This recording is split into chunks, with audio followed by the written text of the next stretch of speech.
ব্যাঙ্গালোর থেকে উইকেন্ডের ঠিকানায় ছোটোখাটো ডিস্টেন্স যাওয়ার জন্য অনেক কিছু জায়গাই আছে। আমরাও এরকমই একটা জায়গা হোগেনাক্কালের উদ্দেশ্যে বেরিয়ে পড়েছিলাম এই গত রবিবার। হোগেনাক্কাল এখান থেকে যেতে লাগে মোটামুটি 3.5 ঘন্টা, গুগল ম্যাপে 2.5 ঘন্টা দেখালেও পৌঁছতে 3.5 ঘন্টা টাইম লেগে যায়। আর যাত্রাপথের চারপাশের দৃশ্যটা সিনারিটা খুব সুন্দর থাকে। মাঝখানে যখন ঘাট সেকশন দিয়ে যায় সেখানে তো নেটওয়ার্কের টাওয়ার পর্যন্ত পাওয়া যায় না। প্রায় আধা ঘন্টা গাড়ি চললো, তখন কোনো নেটওয়ার্কের টাওয়ার ছিল না। তারপরে পৌঁছে গেলাম হোগেনাক্কাল। শীতকালে হোগেনাক্কালে এতটাও জল থাকে না, কারণ কাবেরীর জলটা কমে যায়। তবে বর্ষাকালে আবার যাওয়া যায় না, কারণ হচ্ছে কাবেরীর জল বেশি থাকার জন্য হোগেনাক্কালটাকে পুরো বন্ধ করে দেয়। চলুন দেখে নিই আজকের কিছু ভিউ। আর আমাদের টাকা লেগেছিল 750 টাকা বোটের জন্য। সেটা আমরা যেহেতু দুজনে ছিলাম তাই দুজনের জন্য, সেটা 4 জন থাকলে 4 জনের 750 টাকা। চলুন দেখে নেওয়া যাক কিছু ভিডিও হোগেনাক্কাল ওয়াটারফলসের।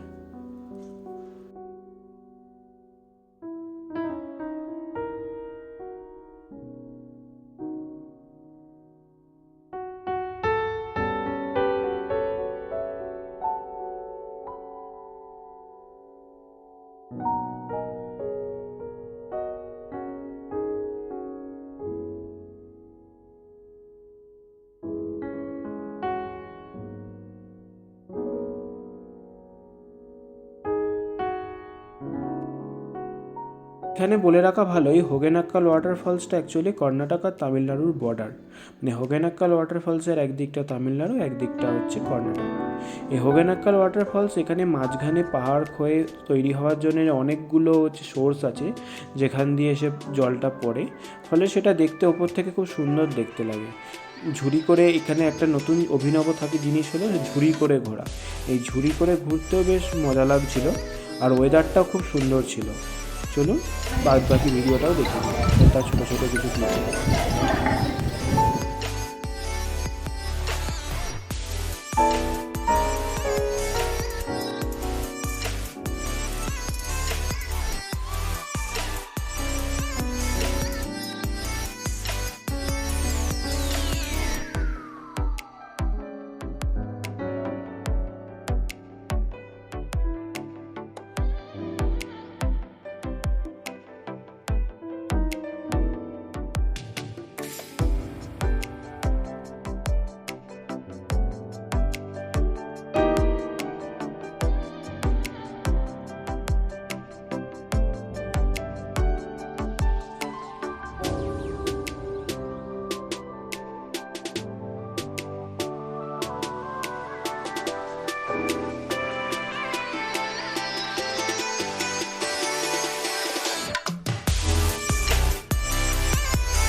হোগেনাক্কাল ওয়াটারফলস ঘুরে কেমন লাগলো জানাবেন। ভিডিওটা ভালো লেগে থাকলে একটা লাইক করে দেবেন।